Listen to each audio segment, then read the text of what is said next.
Friends, the war for cash has begun. While investors watch Bitcoin break its all-time high, authorities around the world are preparing for a real digital concentration camp. Blockchain is becoming a weapon to control every coin, and cash is being systematically banned around the world. What to expect in the near future, and will the authorities want to ban Bitcoin? And most importantly, what do AI and SWIFT have to do with it? Subscribe to the channel and let's find out.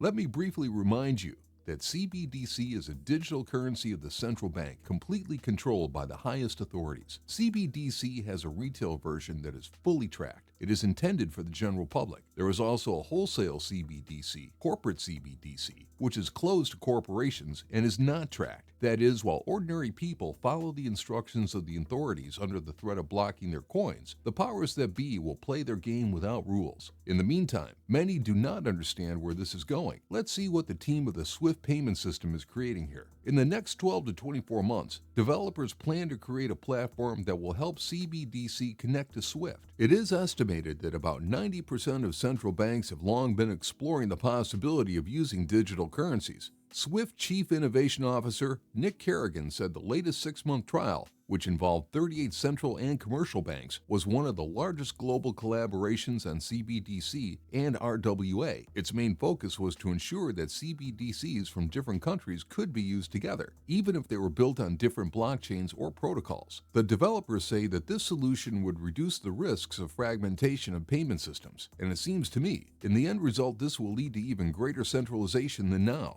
According to Nick Kerrigan, the results were successful, and SWIFT was given a time frame to complete the work. He also stated, "We are looking at a roadmap for product launch over the next 12 to 24 months. It's coming out of the experimental stage and becoming a reality." The latest test involved the central banks of Germany, France, Australia, Singapore, the Czech Republic, Thailand, and other countries. Major commercial banks also took part, including HSBC, Citibank, Deutsche Bank, Societe Generale, Standard Chartered, and 2 banks from China. Now let's evaluate the situation in full. The Bahamas, Nigeria, and Jamaica have already launched Cbdc. China is successfully testing a digital yuan. The European Central Bank is also testing a digital euro, and the Bank for International Settlements is conducting numerous cross-border trials with bridgers. But what is the advantage of SWIFT, and why is it so needed? The payment system is already used in more than 200 countries and brings together over 11,500 banks and funds that use SWIFT to send trillions of dollars every day. Why create something new if you can simply improve the existing technology? SWIFT gained its popularity in 2022 after the company disconnected most Russian banks from its network due to the fact that Russia decided to invade the territory of Ukraine. Kerrigan said that a similar move, that is a network ban, could still happen in the new Cbdc system, but doubts it will stop countries from joining. But I still believe that with the help of such weapons, it is possible to isolate not only people, as is practiced in China, but also entire countries. Back to central banks. In addition to Cbdc, Kerrigan drew attention to the Boston Consulting Group's forecast that by 2030, $16 trillion in assets will be tokenized. Already, the Bank for International Settlements, central banks, and the New York Fed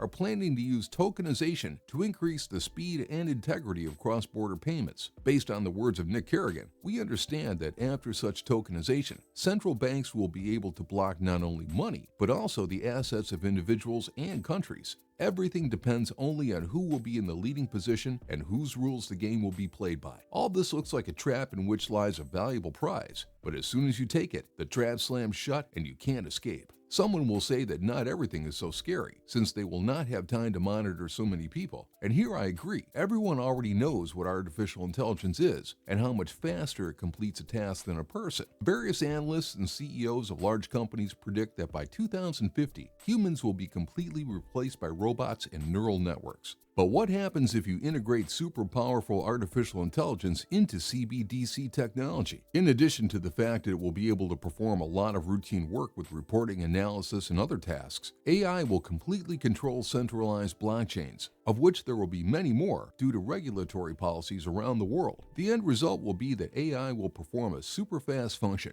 with the power to decide who to block and who not. It is likely that we will use blockchain and stablecoins to escape from Cbdc. But can we really be saved? And is there anything interesting in store for us? Let's move on to the next part to understand the issue. In the meantime, I ask you to support me by liking and subscribing.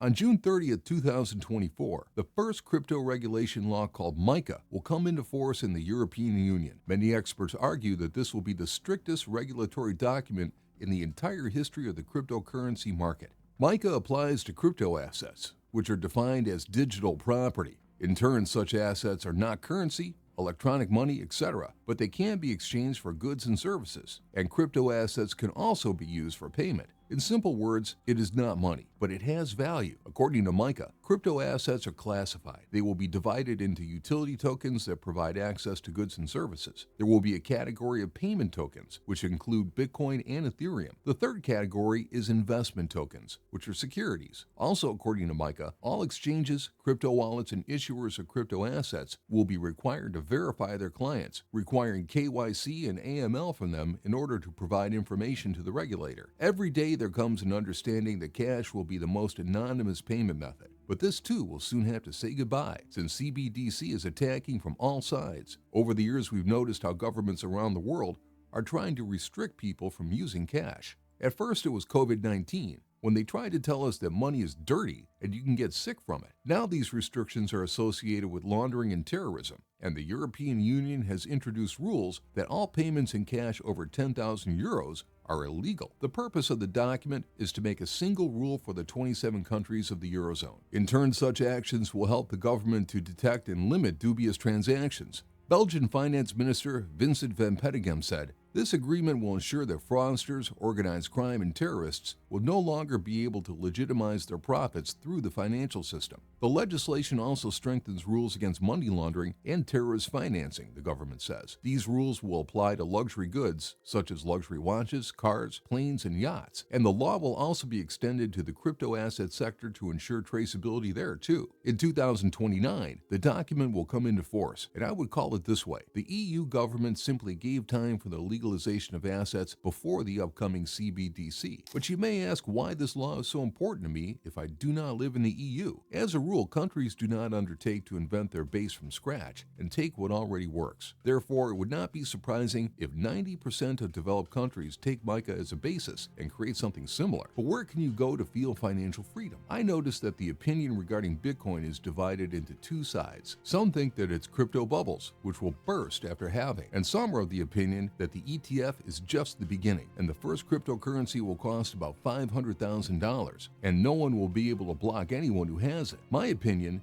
is that Spot ETF has done Bitcoin a great favor by giving it the tacit status of a commodity, and it is unlikely that the authorities will ban something that creates a legal market for large capital. Therefore, there is a possibility that in case of regulation, most altcoins will suffer, and the first cryptocurrency will remain on the sidelines. But the authorities of individual countries may begin to prohibit Bitcoin mining after halving due to the fact that blockchain will consume even more electricity. Here you need to talk about the facts. So I propose to make a forecast based on the situation. Subscribe to always be aware of events and receive only high-quality analytics. Thank you for watching.